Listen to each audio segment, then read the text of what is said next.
Hi, I'm Rob, and this is By Now, where I constantly find myself asking the most important questions of our lives. What the fuck, and how hasn't this changed by now? I am bi and non binary, and my pronouns are they, them. They're the boxes I check, but they fall incredibly short of how I experience the world. This is a space I'm using to further free myself from the binaries of life, to better understand why they exist in the first place, and to connect with others looking to do the same. I'm happy that you're here. I'd like to start off with a quote. I did that in the first episode, and I'm going to do this in our second official episode here. Hopefully, you listened to the bonus episode from last week. The quote this week: names have power. This is the fundamental principle of magic everywhere. Call out the name of a supernatural being, and you will have its instant and undivided attention in the same way that your lost toddler will have yours the second it calls out your name. This is from the book Monkey Beach by Eden Robinson. Not a book I've read. It's on my list. I actually just got it today, and I am looking forward to that. So hopefully more to report back on. But it had me thinking about names, especially considering the episode that I shared last week about putting in the paperwork to change my name. Catch that episode, catch up to where the rest of us are. A lot of fun and I think important stuff going on in my life, particularly when it comes to names. And I'm going to talk about that again at some point, the importance of names and what we like to be called. Just thought off the top of my head. One of the things about the name Robert, which is still legally my name, but hopefully will be changed soon, is that there are so many different nicknames for it. Rob is what I connect with, and that's going to be my legal name soon enough here. But Bob, Bobby, Robert, Robbie, Bert. I only had one person in my life ever really call me Bert. But so many different options there. And for me, settling on what is most important to me when it comes to a name and what I identify with most closely took a lot of introspection. And I'm glad that it got me to the point that I have gotten to now. I want to take a moment to say thank you to all of the awesome folks who have sent me messages over the past week. That's one of the things I think I'm loving the most about doing this podcast and having a space on Instagram for it. So many people send me messages, and some people it's random strangers who I've never met before. Some people it's friends that I've had relationships with in the past in particular ways, but maybe never really broached, the topics that I've been talking about or queer topics or bi topics, but now do, which is cool. And I think the most interesting group has been people who I have connected with in the past in very limited ways, in people who you might call acquaintances, who I've never really had more than superficial conversations with, all of a sudden finding that what I'm talking about, or the community space that by now, especially on Instagram and Twitter, have been forming into, somehow has spoken to them, and they have spoken up and said something, which I don't know, that just brings me the most joy. Where I think I've met some of these people in, again, limited social contexts where I would not have thought to have a particular conversation with them. And now we're talking about something that impacts both of our lives. So I'm so grateful for all of you who have taken a moment, even just, a couple of seconds, to shoot off a message to say that you've listened or that you plan on listening to the podcast, or you shared a thought, something you want to hear me talk about. And I can't wait to continue connecting with all of you further. So thank you. I had one message, I think, in particular that really hit me. Someone reached out to me just earlier today and said that they had listened to the podcast, and what it did for them was to help them feel more connected to the queer community, because where they are, they don't really have a lot of bi content or queer content, and this makes them feel a little bit more part of that. So thank you to all of you who have taken the time to send those messages. I would also love, of course, doing the typical YouTube podcast thing, if you become followers, click that subscribe button, smash that notification bell if you're on YouTube, and leave a comment. Please let's keep this conversation going. That's the whole part of or the whole point of Buy Now for me, to share a little bit from myself, but to really help to continue that conversation outside of this particular space. So thank you to all of you who have done even something small to help connect in that particular way. What am I watching this week?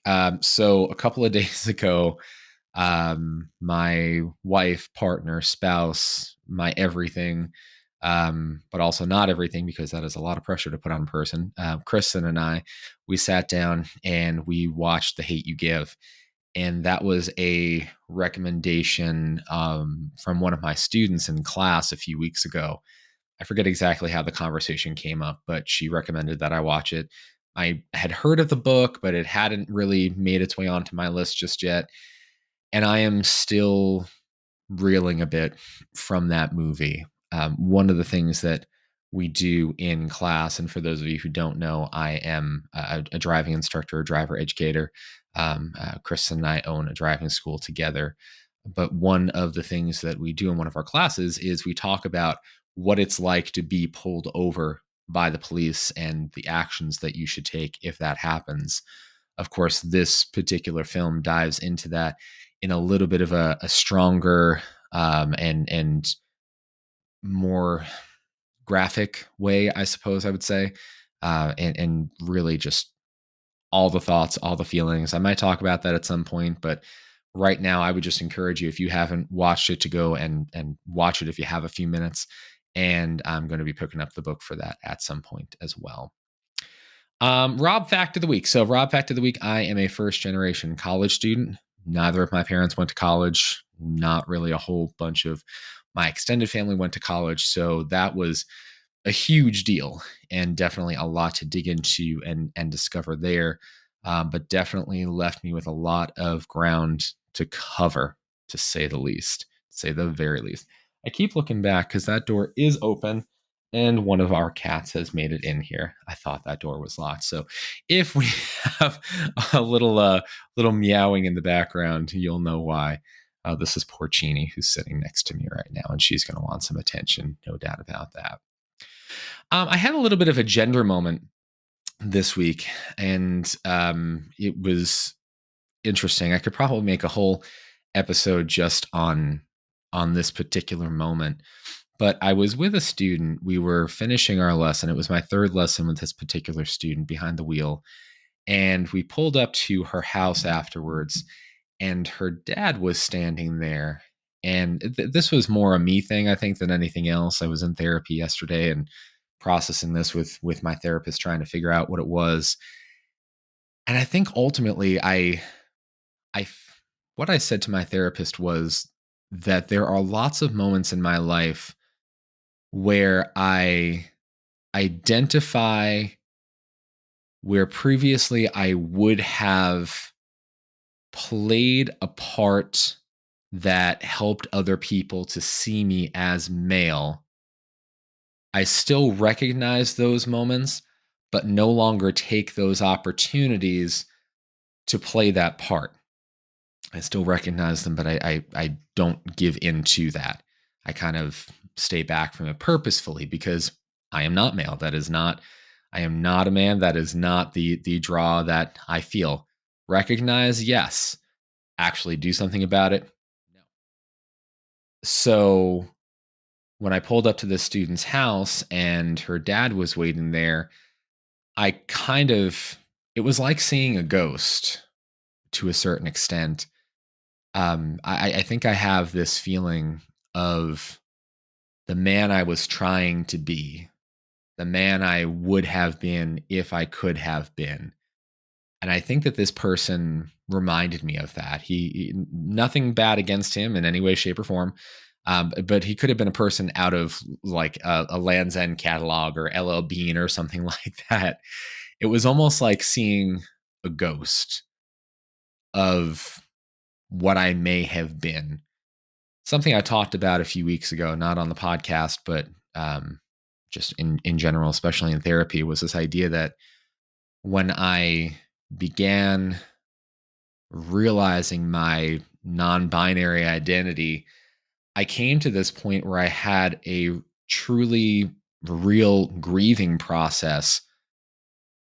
And I didn't understand it at first. I really didn't know why I was feeling this way. I felt like somebody had died, or like I had lost a good friend, a friendship had ended, or I don't exactly know how to describe it, but something or someone who was in my life previously no longer was. And I felt it. I felt it emotionally. I felt it physically. It was just gone. And the best I could understand, or the best conclusion that I could come to, was that I was grieving the man that I was trying to be, that I had been trying to be for so long. I was going through the process of letting him go. And it was a process that I needed to go through. It's the kind of thing that you read about in a book or some sort of a case study or something like that. And you're like, oh yeah, sure, I understand the words, but don't actually understand the feeling that I would attach to it. But boy, there was feeling attached to it. Um, yeah, I think it's something I've come out of, but again, I still recognize those moments. So I think that seeing this student's father, again, it was like seeing a ghost. I had buried this person, not figuratively. I mean, not literally, I should say. I'm not on the run from the law, at least not yet. But I had buried this person, and then suddenly I was seeing him. There he was. And in my mind, this happened all very quickly, but in my mind, I was connecting and comparing and foiling this person who I was seeing in front of me to the person I knew myself to be and look like. And it was this stark contrast. And I felt kind of disappointed and upset with myself for feeling as uncomfortable as I did. I kind of got down on myself about it. I was eventually able to let it go. I processed it quite a bit, but it's even when I was in therapy yesterday, my therapist, she said it's something that seemed to have really left an impression on me, and it did, folks. It did, and maybe more to come about that. I'm not entirely sure. Um, I don't know if where this leads or anything like that, but definitely something to think about. My main story for this week, I'm calling this episode "Healing by Pandemic." And it seems like I keep sneaking the word "by" into all of my titles. I have a few more of those to come. I was thinking originally of, making it like Friends, the one where, the one that, or something like that. But the word "by" keeps sneaking in here. So healing by pandemic. There are people in my life who I don't necessarily feel the need to explain myself to, but I want to share part of my story with, I suppose. The last 2 years have been quite the journey. Maybe journey is a cliche word to use, but it's been quite a time. And I'm reminded of this period over the past few years in particular, because this past Sunday, it was March 20th. It was 2 years since I was terminated from my previous position right at the beginning of the pandemic. And that termination shook my world. After so many years of doing what I did in higher education and then moving into driver education, which is something I never expected in the least, I had found my passion in working with students in this particular way, worked at that driving school for 3.5 years, and then was terminated. And it's not really something I think a lot about now. I've definitely moved on. I have a lot that I'm doing with the current driving school that, again, Kristen and I run together. But it was a momentous day, I think, on Sunday. Just thinking about 2 years have gone by.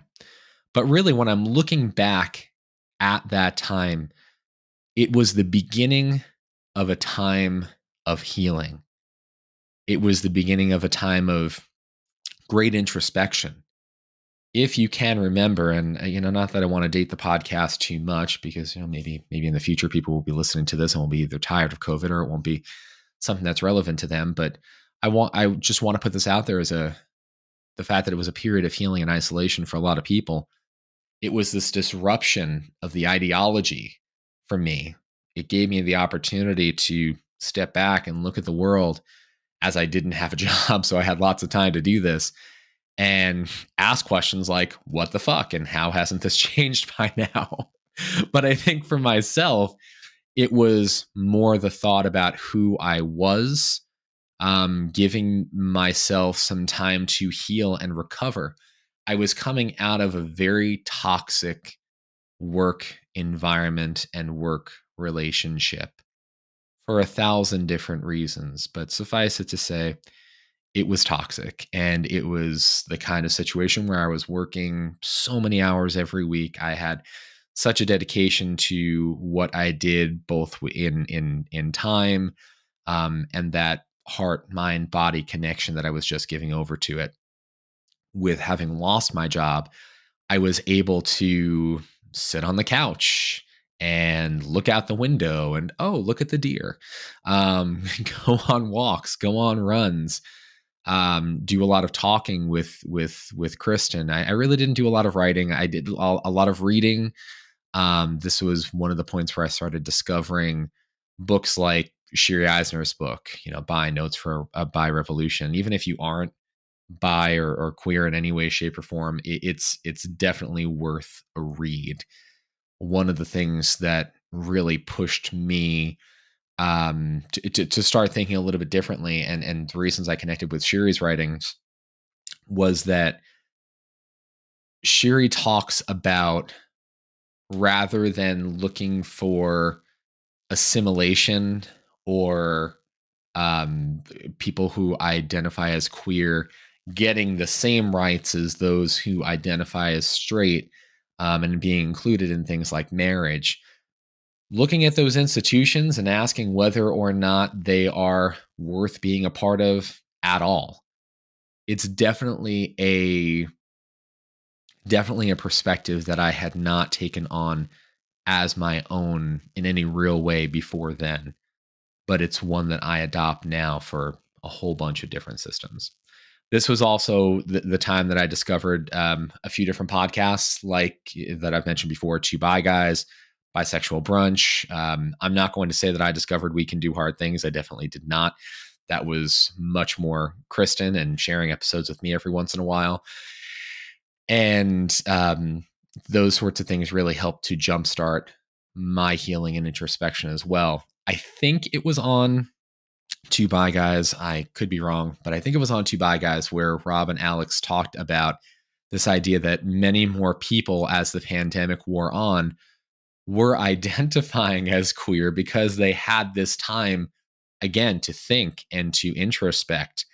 And that's, I connected with that. I connected with that healing. Now, for me, and I think for a lot of other folks out there who identify as bi or bi plus or pan or anything else, there is this idea that we have to come out multiple times. Typically, if we are seen in what I would call a straight passing relationship, sexuality is not questioned. If we're seen in a gay passing relationship, well, again, sexuality typically isn't questioned. But if it's something in between or something outside, or suddenly we are dating a person who presents as one gender and then we're dating a person who presents as the other, or hey, how about people who aren't dating anyone? People who are in their 30s and haven't gotten married. There are all these sorts of ways in which other people poke their noses into other people's business and relationships, when I think they just need to mind their own fucking business and figure out their own relationships. I very often find that the people who want to critique the relationships of others should really be turning that finger around at themselves. Yeah, it's a little bit of, I don't want to say anger, but maybe a little bit of frustration for this on my end. So I have mentioned, maybe not in this particular realm, but I actually did an interview with one of these podcasts where I talked about my bisexual journey, and hopefully more to come on that. But I had mentioned how the first time I came out, it was in 2007 in October.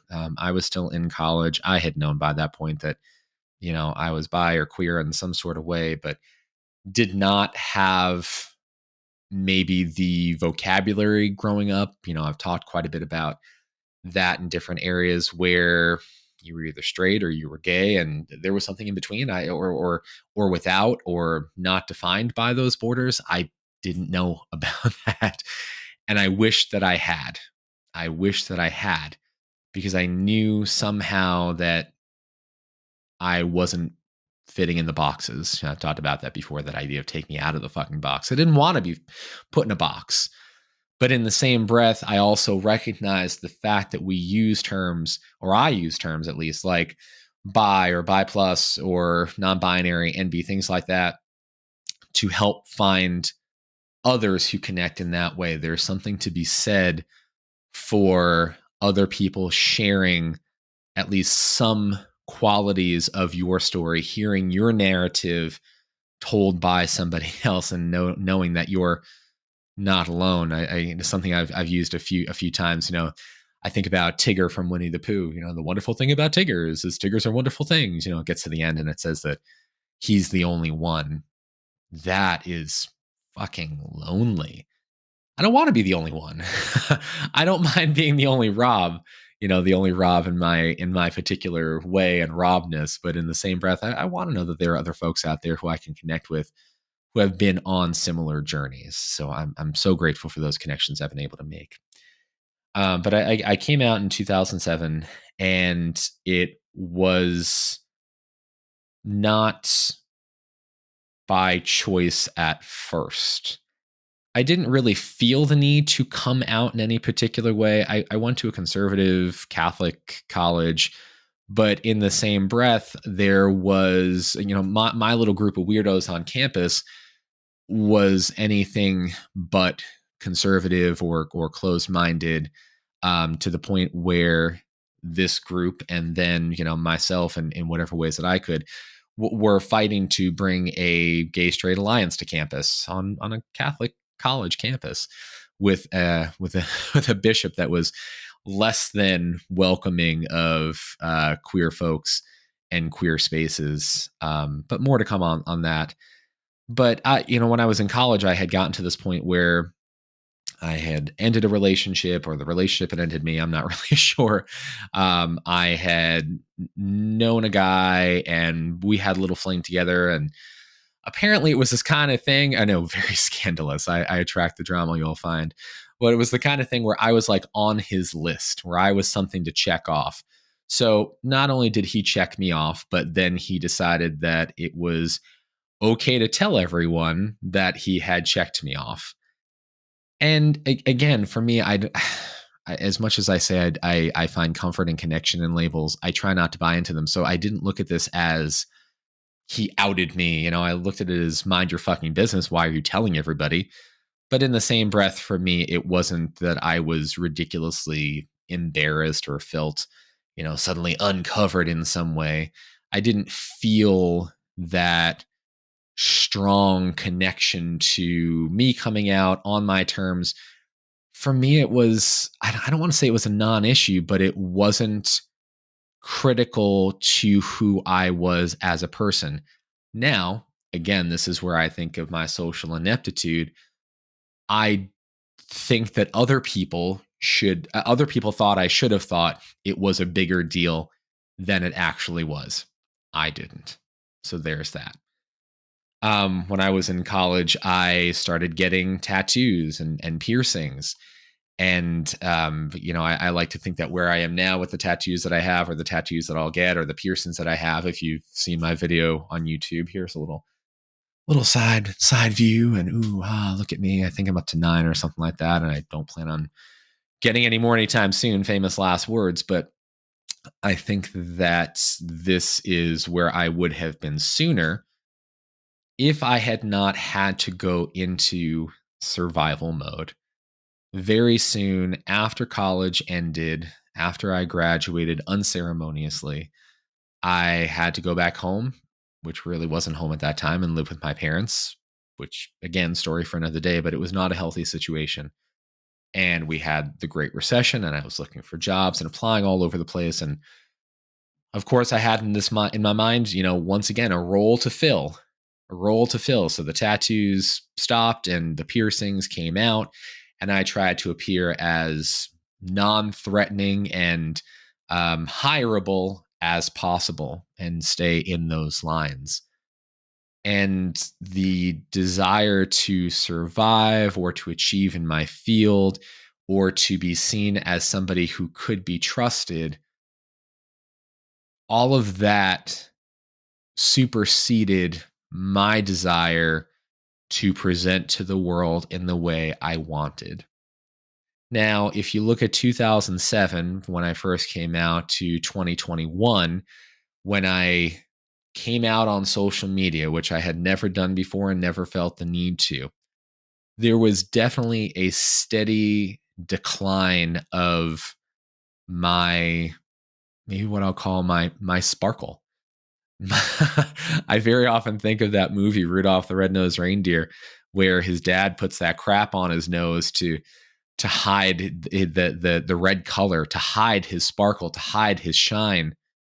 And last year, when I reconnected with my mom for a short period of time, she said to me, why even come out as bi? It's nobody's business. It's nobody's business. Why even say anything? And then I mentioned that scene from Rudolph the Red-Nosed Reindeer, and I said, because I want to fucking shine. That's why I do. And I want you to shine too. I want us all to shine, and this is part of that.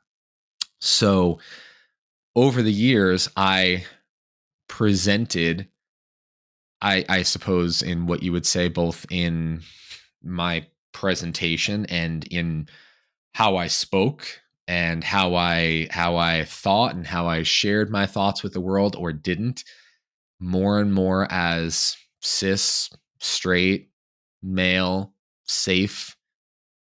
And I shouldn't have. I shouldn't have. But my need to survive superseded everything. Everything.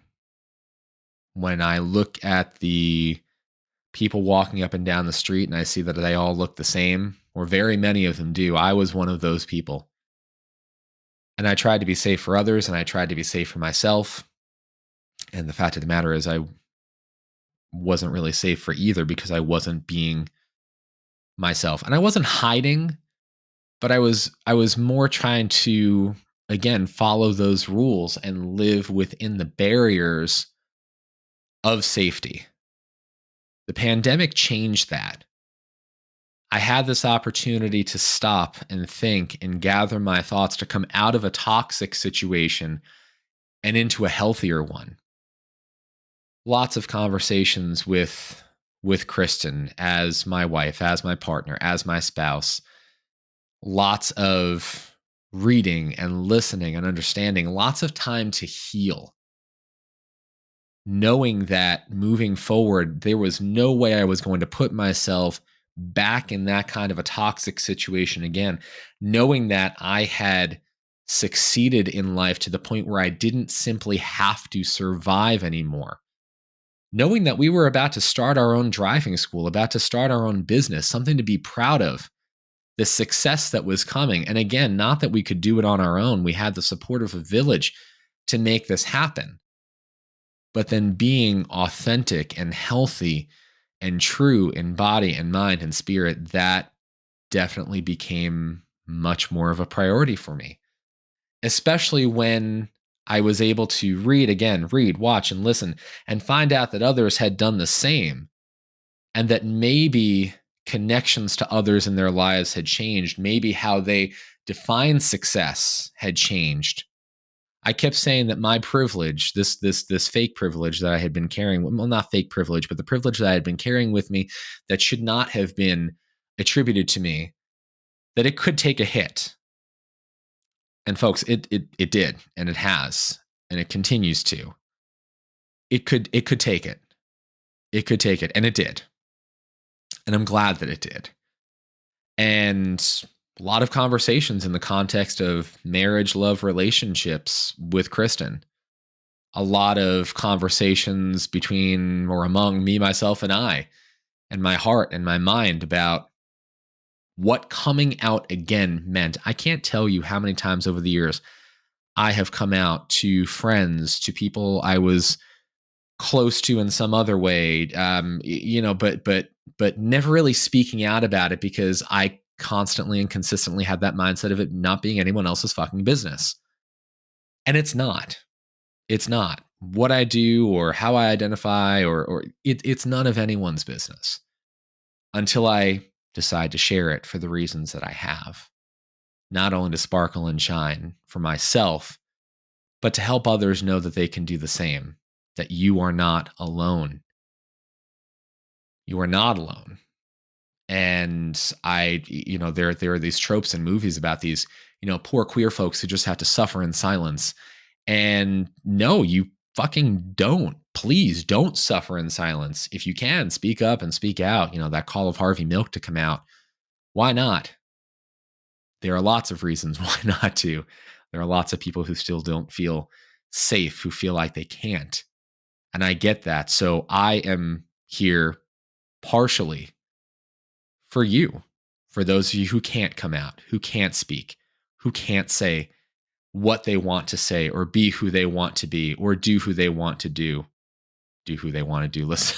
All right, you want to do who you want to do, go do who you want to do. I didn't mean to say that, but sure, you go for it. But after conversations with Kristen and respecting the fact that my beginning to lead with my queerness, with my being bi, at that point I had not even thought the gender piece, it's different. And for any of you who have come out as queer in some way, shape, or form, specifically when it comes to sexuality, I'm sure you know that idea of gender is not too far behind. I always knew there was something, but didn't know what it was. Again, I didn't have the vernacular. I didn't have the vocabulary. Started discovering it as I just started discovering more about me. But I realized that in coming out on social media in this big way that it was going to affect Kristen as well. We had lots of conversations about this, and I didn't just want to bulldoze the world or make it all about me. I realized that we are in a partnership. Our actions, our words, they affect one another. Our successes, our failures. The journey that we're taking through this life is one where we do it together.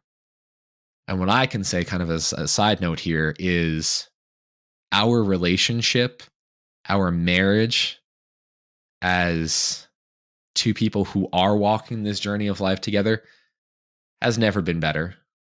We are truer, more honest, more open with each other than ever.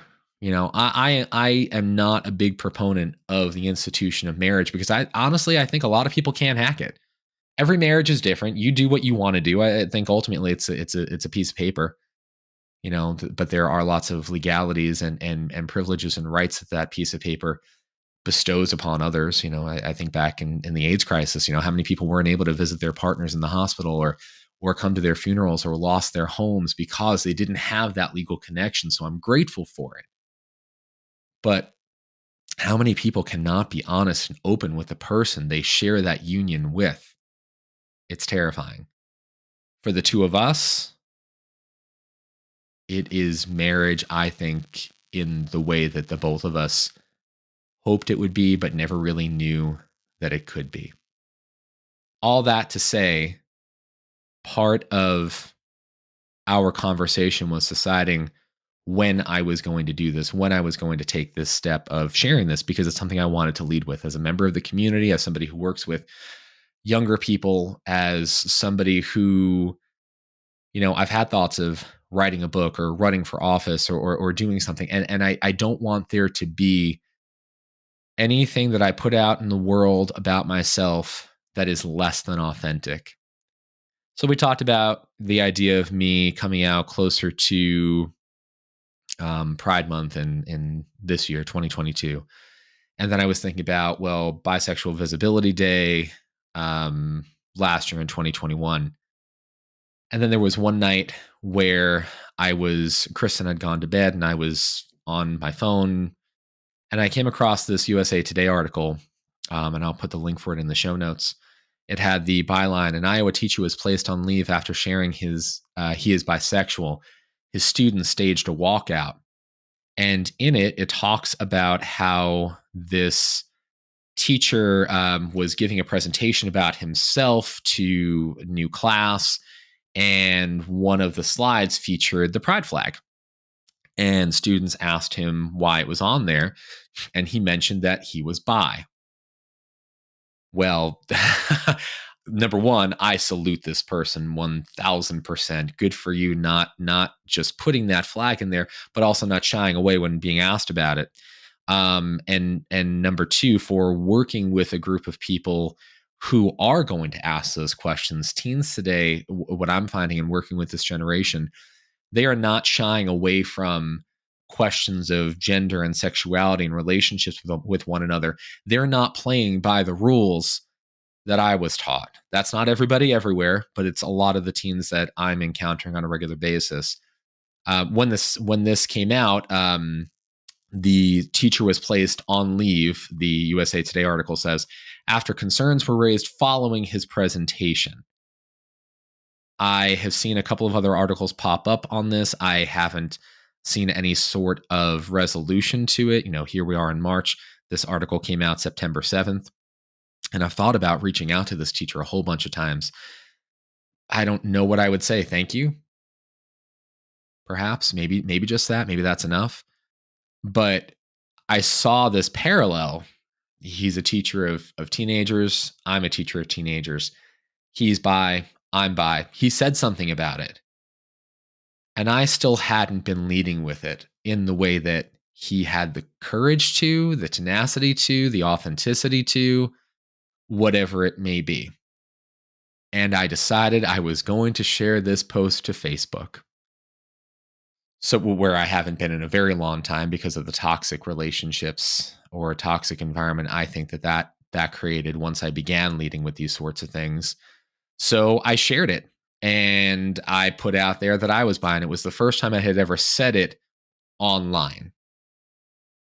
And whoa, the things that came from that will be saved for and shared in another episode. But all of this to say that this pandemic, at least for me, has brought about a sense of healing. It has definitely created new wounds that have healed and been ripped open and healed and been ripped open because of relationships with other people, preconceived notions about me, preconceived notions and long-held prejudices about what it means to be anything but straight. I can't even I can't even begin to think about the relationships that might be changed or the conversations I would have with these people who have affected me or I've affected, or relationships that have faded away. I can't even begin to think about the conversations about gender and identifying as non-binary, which I think a lot of people think is bullshit. They look at someone and they see either a man or a woman, male or female, and sorry, folks, I don't know what to tell you. I'll have all the conversations you want. And again, that's the point of Bi Now. That's the point of us talking, having these conversations, being open to discovery. I want people in my life who accept my authenticity, whose authenticity I can accept, who are inviting me to share in their journey, even if not for the long haul, maybe just a short period of time. But what promise I can make to myself and to the world is that as much as possible, you're only getting the authentic me. And if you ever think I'm being anything but, please call me out on my bullshit, because I'll do the same exact thing. Now, for those of you who are listening and you don't know me, hopefully you have gotten to know me a little bit better through this particular episode, through the other episodes that I put out there so far. And I want that opportunity to continue that conversation, to keep going. So subscribe if you can. Follow us on Bi Now Pod or at Bi Now Pod on Twitter and Instagram. Send me some messages. Keep this conversation going. Leave us a 5-star review on Apple Podcasts if you can. If you can't leave us a 5-star review, just feel free to forget that and skip it altogether. But I want this conversation to continue. Give me a call, 216-200-7779. 216-200-7779. That goes to Google Voice. It's not the phone number I'll answer. You can leave a voicemail. You can send me a text, DM me on Instagram or Twitter. Let's connect. I want to hear your story. Is anything I'm saying here, is anything I'm sharing here connecting with you? Is there something I can learn from you? Let me know. And last, final thought, when it comes to buy now, right now, this is all about me just getting the words out there. It's about, as one of my friends from college said recently, doing the thing. I'm doing the thing. I don't have the music. I don't have the transitions. I don't have an ad from, any of the 1,000 places, Zencaster or Manscaped or MeUndies or, plug your holes or anything like that, maybe in the future. But for right now, this is just about being raw, about getting the words out there, about having the conversation. And the most important part for me is about hearing from you. So let me hear from you. I can't wait to keep this conversation going. And at the request of a whole bunch of people, I'm ending this podcast, or at least this episode, by saying, bye now.